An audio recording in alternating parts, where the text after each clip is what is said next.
So this thing has a temperature probe in the steam wand. That's awesome. I don't think I've seen that before. Has anyone ever done that? It's pretty sick. A new range of espresso machines has hit the home market. This is Sunbeam's new Origins range. We have the Slim line, which is just the singular machine with no inbuilt grinder. We've then got the Origins Classic. So this has the built-in conical burr grinder. And then we have the Sunbeam Origins Sense. This is the machine we'll be looking at today. And the added upgrade is the TempSense technology, a temperature probe inside the steam wand that we'll talk about later. This machine comes in at $9.99 AUD. We're gonna look at all the features, see if there's anything that makes it stand out from the rest of the market. And I guess we'll see if it makes good coffee, because I guess that's kind of why we're here. I don't know.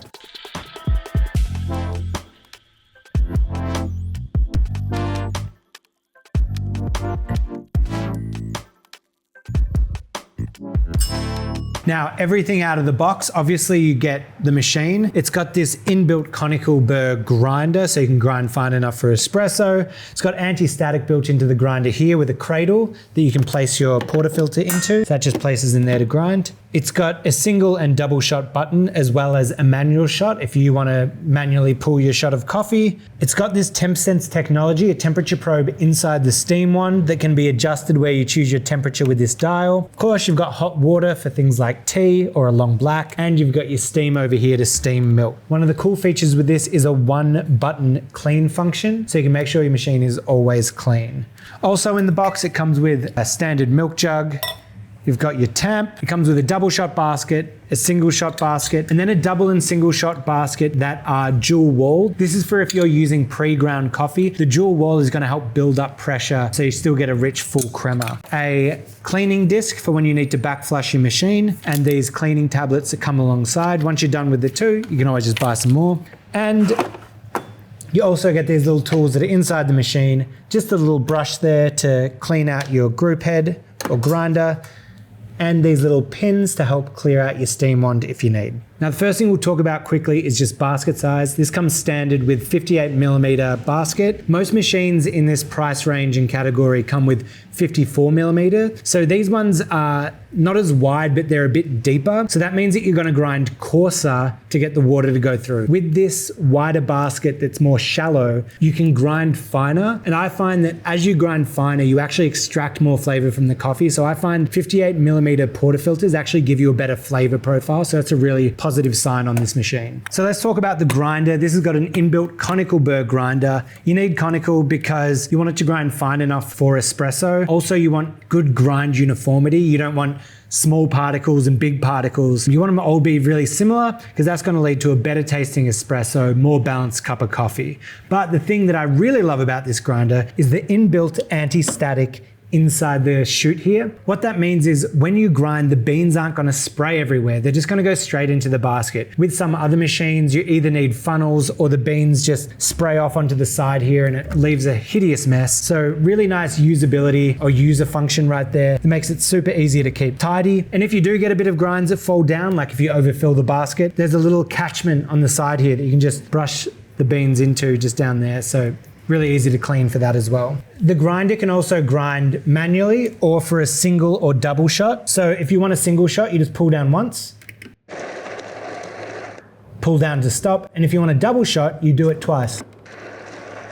And then if you want to manually stop at any point, just pull down once and it will stop grinding. As we said earlier, if you do spill some like I just did then, there's a little catchment on the side, so you can just brush it into there, and then you can empty that when you empty the bottom chamber of your machine. Okay, now let's talk about pulling a shot of coffee. So the great thing about this machine is there's all the preset stuff, so that if you're a beginner, you can just grind a double shot of coffee, and then you can press the 2 cup button and it's gonna pull a double shot of coffee. And that's gonna make you a really decent espresso. But if you're someone that wants to dial in and do a bit more, you can manually grind your amount and weigh it out on a scale. And then there's the manual shot button, so you can start and stop your extraction whenever you want with a scale underneath there. So it's kind of great that it's got functionality for both markets there that might wanna use this machine. But if you're really nerdy about your coffee, there's actually a few kind of back-end things in the machine that allow you to adjust a lot more than you would think. So if you wanted to increase or decrease the amount of water coming out for the single or double shot button. You hold it down and then you press the double shot to add 0.5 seconds of extraction time, or the manual shot to subtract 0.5 seconds on the machine. You can also adjust the temperature of the machine all the way from 88 to 96, adjusting it by 2-degree increments. This is really helpful, especially if you're having a bunch of different beans, because for a darker roast beans, I'd want to go on the lower side of like 90 to 92.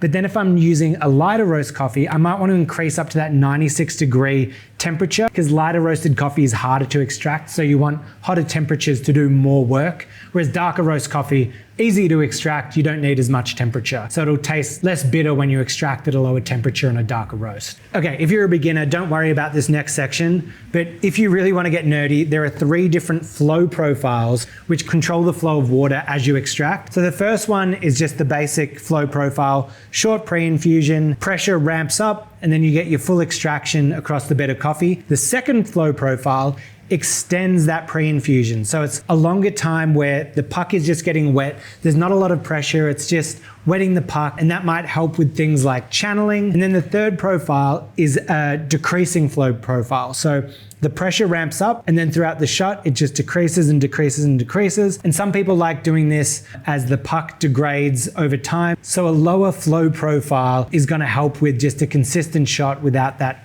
puck degrading and channeling over time. So we're going to make a coffee. So I want a double shot. So I'm going to be aiming for around 19 grams. I think they suggest around 19.5 grams on this basket. So press twice, and that's going to give me a double shot. Sometimes with all these machines, I like to give it a little jiggle just to collapse the grinds.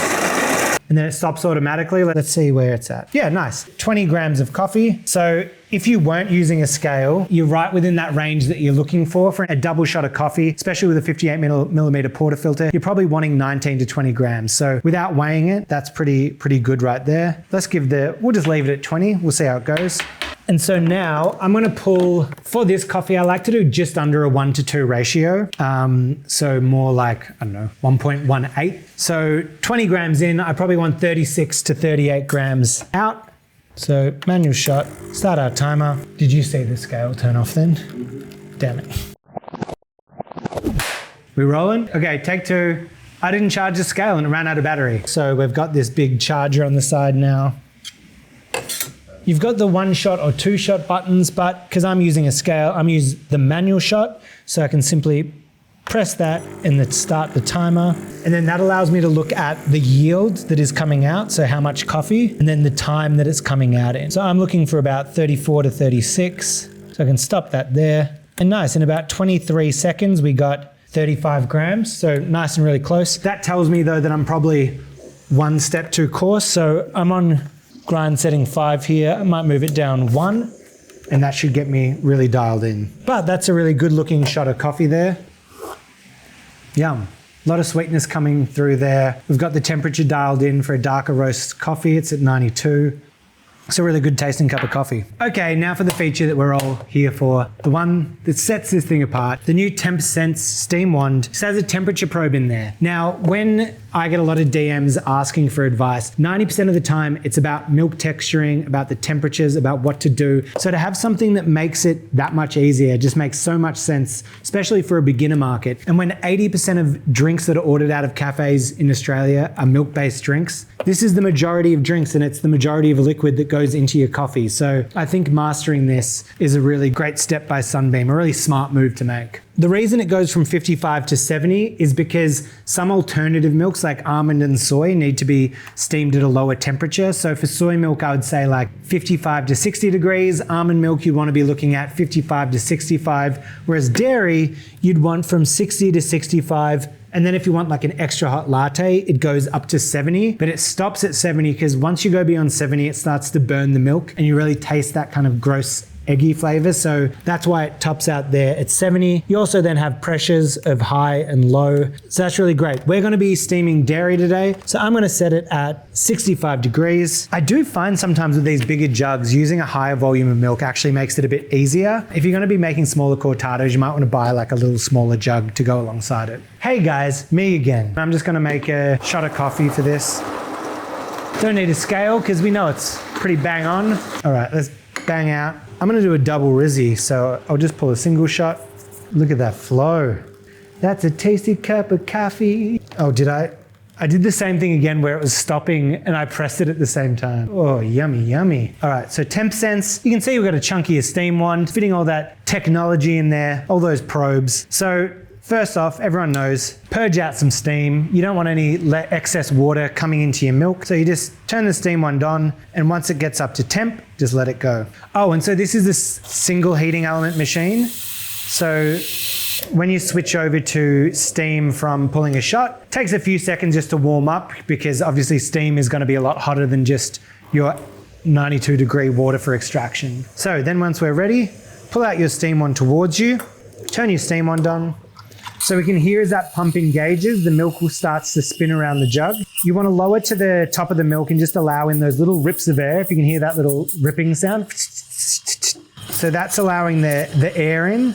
And then once we've done that, we can see we have enough pressure that we're creating that beautiful vortex. And that's what's going to create the microfoam and that beautiful texture that we're looking for. And then the temperature probe, we don't even need to hold our hand on this to see what the temperature is. The temperature probe inside the steam wand is going to measure it as it heats, and it's going to turn it off at 65 degrees. Now for the magic moment.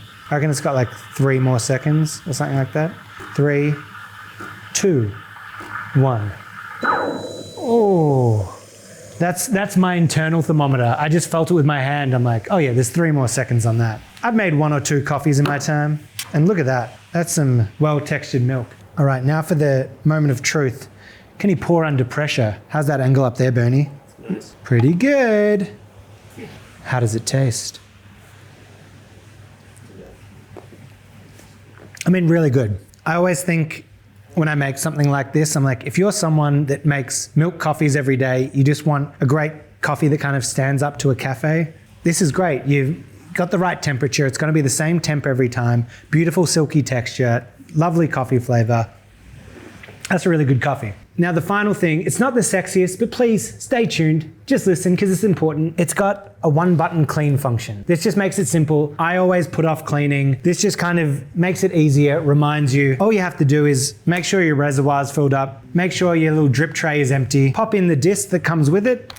You can either backflush without it, or if you want a deeper clean, use one of the cleaning tablets, pop it inside, pop it in, and once you have your handle in, you just want to put in a dish to capture any of that water that will come out of the group handle, and then just wait until the cleaning cycle's over. Don't have to do anything. Easy peasy. Walk away. Go make yourself a coffee. Oh wait, you can't do that, the machine. Go watch some TV. Machine's gonna last longer, coffee's gonna taste better. Win-win. So in summary, who do I think this machine is for? Look, it's a great entry-level machine, all in one, does everything you need. And the thing that I hate is when a brand brings out a product to market that's exactly the same as what's already out there. So this makes a great coffee, but they've kind of brought in this new technology of the TempSense, makes steaming milk easier, allows you to adjust for different alternative milks. So it's nice that there's something new that you can kind of bring to the market, but for a machine under $1,000, I think it's pretty good value for money, makes great milk coffees, can pull some easy double espressos. And I think it looks pretty nice. I think it fits in every kitchen really well. It's kind of a modern style appliance with some kind of old school Italian design in there, the little guardrails, the kind of boxier look on the front. If you don't care about the temperature, if you're a little bit more experienced with steaming milk, then I'd just look at the Origins Classic. It's a little bit cheaper and you don't get the TempSense technology. So yeah, this is really great for someone that wants a little bit of extra helping hand when they're making their coffee or steaming their milk. If you have any other questions about the Origins range or want any other videos, let me know in the comments below. I'll try to get back to everyone. Hey, and if you like these videos, share them, please. Please. Coffee up. We're still rolling? What? I'm not pointing at videos. People know what the videos are. Stop giving me notes. Hey, hands out of the camera lens.